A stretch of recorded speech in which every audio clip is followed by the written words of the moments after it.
Palavra de Deus, primeira carta aos Coríntios, capítulo de número 16, verso 13 e verso 14. Primeira carta aos Coríntios, capítulo 3, verso 13 e verso 14. Primeira carta aos Coríntios, capítulo de número 16, verso 13 e verso 14.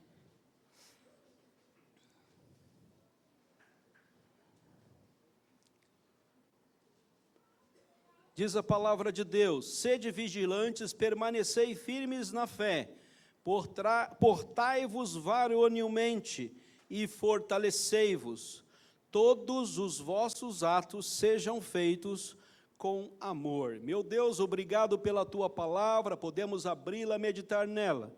Obrigado porque a tua palavra é a verdade, chegou até nós, porque o teu Santo Espírito nos trouxe o conhecimento da mesma, inspirando homens no passado para que pudessem escrevê-la, colocando em nosso coração a iluminação para que pudéssemos entendê-la. E agora, Senhor Deus, obrigado porque temos livre acesso à tua palavra e aquilo que o Senhor tem para nós, para caminharmos aqui na terra até chegarmos na glória. Louvado seja o teu nome, Senhor, porque grandes coisas o Senhor tem feito por nós e a tua palavra é o instrumento para nos conduzir nesse tempo aqui, enquanto o Senhor não volta ou enquanto não estamos contigo. Nos abençoa, Senhor, como igreja tua, em nome de Jesus Cristo. Amém. Queridos, é uma questão de atitude, é uma questão de produtividade, não é uma questão de mero sentimento, não é simplesmente colocarmos em nosso coração o desejo, mas é pormos isso em prática. Então, todo o discurso cristão está à nossa disposição. Nós conhecemos a verdade, sabemos como ela é, o que ela diz, mas por isso em atos práticos, evidentes, de que ela fez morada em nosso coração. Essa talvez seja a maior luta da igreja no tempo presente, como foi no tempo dos nossos irmãos apóstolos e das primeiras igrejas.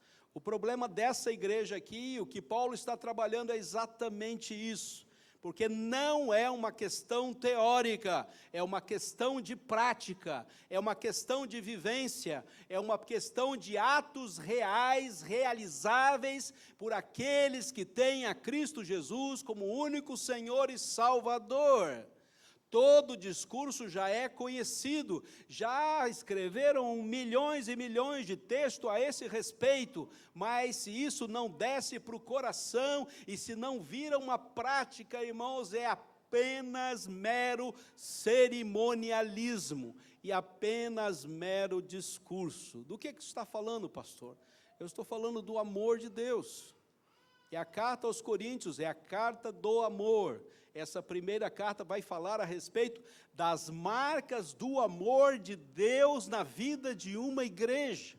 Chega ao ponto de intensidade, o capítulo de número 13, todos nós conhecemos muito bem, e já ouvimos um sermão há algum tempo atrás, que o amor de Deus tem a sua necessidade, ele é indispensável para uma caminhada cristã. Em segundo lugar, o amor de Deus tem um caráter. O amor é paciente, é benigno, não há de ciúmes, não se ufana, não se ensoberbece, e ele continua falando a respeito desse amor. O amor tem a sua durabilidade, o amor jamais acaba, ele não tem fim, ele continua, ele vai adentrar a eternidade. E ele tem seus efeitos, ele produz maturidade na vida do cristão. Pois bem, esse é o entendimento. Um pouco antes ele fala a respeito dos dons espirituais e um pouco depois ele fala da capacidade de nós pregarmos a palavra de Deus e comunicarmos a verdade. Entre fazer alguma coisa e entre pregar o evangelho está o amor de Deus. Somente o amor de Deus vai balizar a possibilidade de fazermos alguma coisa e a possibilidade de pregarmos o evangelho. Então, sem o amor de Deus é impossível nós fazermos alguma coisa e até mesmo pregar o evangelho. É impossível para a igreja produzir algo de bom se o amor de Deus não conduzir os nossos corações. Depois ele vai falar um pouco mais a respeito da vida de comunhão da igreja, vai falar como isso deve funcionar, e aqui no finalzinho, nas considerações finais da carta, ele vai grifar uma frase, o verso de número 14 do capítulo 16. Veja, você já se percebeu? Todos os vossos atos sejam feitos com amor. Se não houver esse credenciamento, não é ato cristão. Se não tiver o carimbo do amor de Deus, não é obra do Espírito Santo. Se não tiver a presença do amor de Deus, nós não estamos fazendo nada que redunde algo para a eternidade. A obra é palha, com um pouquinho de fogo ela se torra. Queridos, sem o amor de Deus, não evidenciamos a presença de Cristo, porque todos os discípulos de Cristo são conhecidos pelo amor de Deus, a presença do amor de Deus em suas vidas. João capítulo 13. Não há nada que eu faça que não seja potencializado pelo amor de Deus, que gere algo no mundo espiritual. Não há a menor condição de nenhuma produção, a não ser única, exclusivamente no fato de que Cristo Jesus deu a sua vida por nós, corpo e sangue, corpo sacrificado, sangue derramado. A mesa do amor de Deus está diante de nós. Ele deu o seu próprio Filho, para que todo aquele que nele crê não pereça, mas tenha vida eterna. E o amor de Deus é provado pelo fato de ter Cristo Jesus morrido por nós, sendo nós ainda pecadores. Nós não somos bons, não.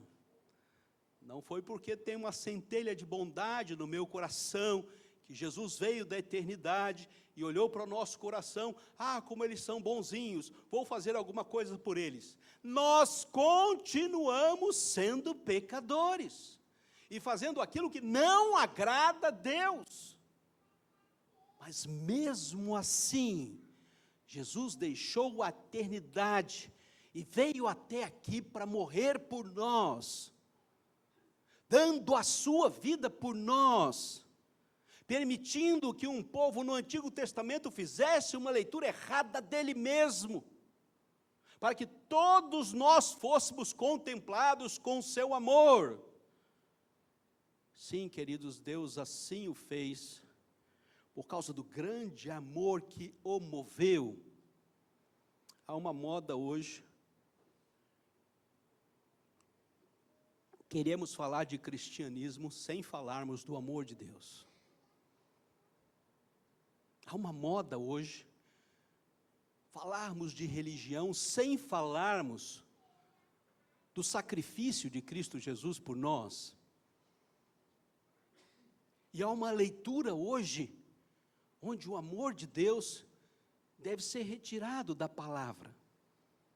E nós devemos ficar simplesmente com bons princípios e bons ensinamentos, que nem nos dê capacidade humana de fazermos as coisas por nós mesmos, sem a presença do Espírito de Deus.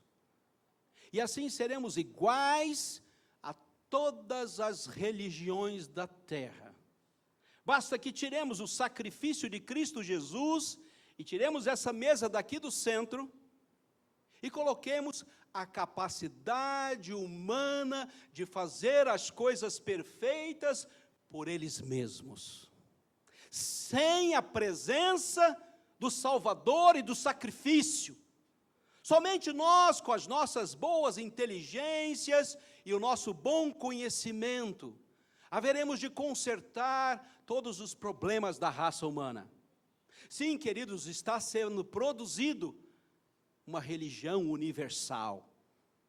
e você está sendo convidado para fazer parte dela, subliminarmente, dentro das nossas religiões e dentro das nossas igrejas, já existe esse sentimento de que todos nós devamos abandonar a cruz e o sacrifício e entrarmos no grande rol dos homens inteligentes da terra que usam seus livros sagrados para unir todos os homens em direção a um ato de bondade.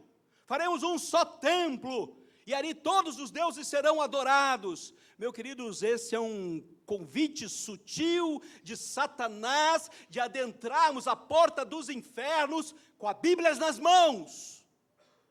Todos nós estamos sendo convidados para esse grande momento. Os discursos se unem, todos estão adaptando a sua religiosidade a uma fé sem Cristo e sem sacrifício. Cuidado, abra os seus olhos, fique mais esperto, cuidado com os discursos. Querem nos unificar mediante uma fé comum e universal. E pasmem, os nossos grandes líderes estão gostando dessa ideia. Há muito dinheiro em jogo? Sim, com certeza. Há muito dinheiro em jogo. Há muitos valores dessa terra em jogo. E talvez nós estejamos num grande momento da fé cristã, onde o nome remanescente será cada vez mais claro. Um pequeno grupo vai continuar caminhando diante da mesa e diante do sacrifício. Não, queridos, as coisas não vão melhorar. E você precisa estar muito bem preparado para a sua geração. As coisas não vão ficar mais fáceis para nós. E você continua precisando ficar firme. E é isso que Paulo fala à igreja de Corinto. Em primeiro lugar, sede vigilantes. Abra os seus olhos. A tentação está à porta. Fique vigiando, porque a hora é esta. Esse é o seu tempo. Olhe bem, olhe claramente. Diz o boletim, olhe para todos os lados. Não dá para você olhar simplesmente para o caminho que vem a seguir. Você precisa olhar para a direita, para a esquerda, você precisa olhar para trás. Você tem que estar em vigia, porque a hora é uma hora de perseguição. Se você quer continuar com o evangelho, você tem que ser previdente. O melhor teólogo do mundo é o próprio Satanás. É quem monta todas as estratagemas para que a gente caia nessa conversa. Esteja vigilante para que você possa discernir com capacidade o evangelho, o que é evangelho e o que é deturpação do evangelho. Você precisa desse crivo vindo do Espírito Santo de Deus para você continuar como remanescente igreja. Senão você vai ser contado como aqueles homens e mulheres inteligentes que entraram no bom conhecimento da verdade sem Cristo e sem cruz. Segundo lugar, permaneceis firmes na fé. Pastor, a fé não é um presente de Deus, ela é um presente de Deus. Mas para eu continuar firme no evangelho e firme na fé, eu preciso de recursos de Deus. Eu preciso de um quarto fechado, eu preciso de uma Bíblia na mão, eu preciso para continuar vivendo a minha fé intensamente. Eu não preciso de discurso, eu preciso de Deus. Jesus estava andando sobre o mar, Pedro olhou e gostou da cena. Que sobrenatural! Faz-me andar também dessa forma. Jesus convida, vem. E por pouca coisa, queridos, por olhar para baixo e por ver a tempestade, começa a afundar. Um homem que recebeu fé de Deus, mas perdeu o seu foco, perdeu o foco de Jesus, e começou a olhar para a natureza. Coisa maravilhosa a natureza, né? Temos que salvar a natureza, coisa maravilhosa. Ficou olhando para a natureza, coisa linda, tempestade, olhando para as possibilidades do mundo, o que está acontecendo à minha volta, e perdeu o referencial de fé, deixou de olhar para Jesus. Esse deve ser uma boa maneira de nós perdermos o rumo na caminhada cristã. Esse homem começou a afundar e perder sua capacidade de olhar para Jesus. Pois bem, meu querido, o nosso evangelho do tempo presente está sendo ameaçado. Você está sendo convidado a não olhar mais para Jesus. Olhe para tudo, menos para Jesus. Jesus é um fato histórico, vamos deixar ele lá. Olhe para qualquer lugar, mas menos para Jesus. Olhe para a capacidade que nós temos de fazer tantas coisas. Para que olhar para Jesus? Para que olhar para a cruz? Para que olhar para o escândalo? Para que olhar para a humilhação? Pois bem, essa é a única possibilidade que nós temos de viver pela fé. Sem olhar para Jesus, vamos afundar. Olhe para Jesus, e unicamente para Jesus. Terceiro lugar, portai-vos varonilmente. A palavra nos leva em direção à raiz maturidade.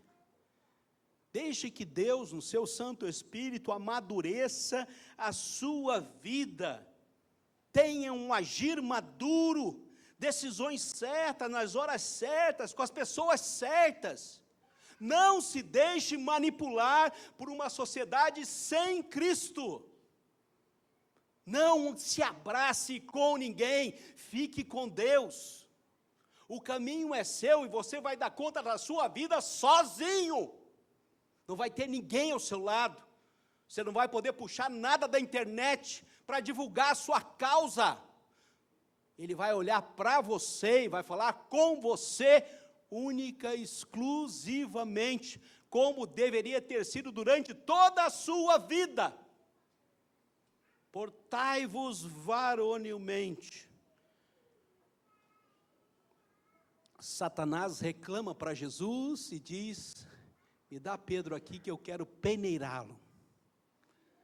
E Jesus chega para Pedro e diz: Pedro, Satanás está te requerendo para peneirar a sua vida. Aí Pedro olha para ele: Jesus, essa história de Satanás não é com você não. Você é muito bonzinho, você é muito santo. Deixa esse tal de Satanás que eu me entendo com ele. E o que aconteceu? Jesus comunicou a Pedro, falou: você vai me negar, rapaz, você vai me negar desse jeito, você vai me negar. Ele falou assim: deixa comigo que eu me resolvo com Satanás. Eu sou bom, eu já aprendi o evangelho, eu já sou um apóstolo, estou capacitado, eu estou qualificado, humanamente falando, eu sou poderoso o suficiente para lidar com esse bicho. Deixa ele comigo. O que aconteceu com o homem de Deus? Jesus avisou, mas ele continuou na sua caminhada. Deixou Jesus de lado, porque Jesus era muito santo, e foi se resolver com Satanás. E negou a Jesus. E o fim dessa história foi: ele chorou amargamente a sua decisão. Faltava maturidade. Homem de Deus, escolhido, faltava maturidade, faltava uma leitura sábia de quem era Jesus e de quem era Pedro. Finalmente o texto fala: além de sede vigilante, permanecei firmes na fé, portai-vos com maturidade, fortalecei-vos.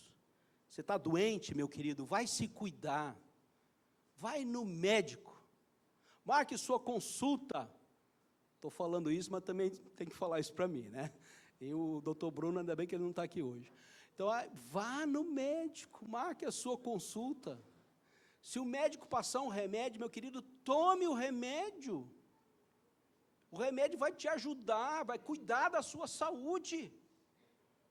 Não tem outro jeito, meu querido. Você vai ter que tomar o remedinho.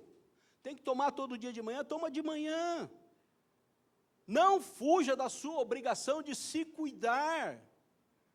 Seja forte para passar esse tempo aqui na terra com saúde. Se cuide, meu querido. Porque é povo de Deus, quer milagre? Milagre você vai receber na eternidade. Você já morreu. Você não se cuida. Você não toma o remédio. Você não vai ao médico. Você não deixa que Deus faça a sua obra através dos instrumentos que Ele estabeleceu para que a obra fosse realizada. Vá se cuidar, meu querido. Como é que está a cabeça? Está funcionando legal? Está dormindo bem? Está se alimentando bem? Se cuide, meu querido. Trate da sua saúde, por favor. Porque não vai chegar milagre para você. O remédio não vai entrar na sua boca por milagre. Você vai ter que pegar o remédio, trazer até a boca e tomar. Você deve se cuidar. E, finalmente, cuide da sua vida espiritual. E cuidar da vida espiritual é entrar no quarto, fechar a porta e falar com Deus. Leve a sua Bíblia. Não sabe o que vai ler? Leia os Salmos. Começa pelos Salmos. Não sabe o que vai ler no Novo Testamento? Comece pelo Evangelho de João.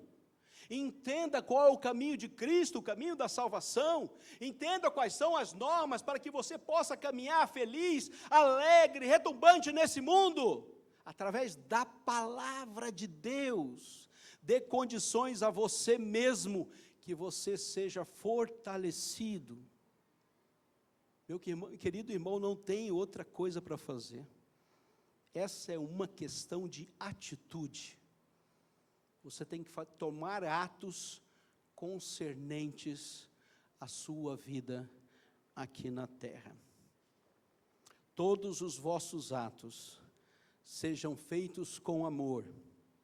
Vigilância, olhe para todos os lados. Fé firme, olhe para Jesus. Maturidade, olhe com sabedoria. E fortalecimento, esteja preparado para aquele dia. Deus conta com você, meu querido, entre o remanescente dele, nesse tempo presente, que é hoje, não é amanhã não, é hoje. Deus está contando com você, atitudes certas, na proporcionalidade certa do seu amor para com todos. Que Deus abençoe a sua palavra. Amém.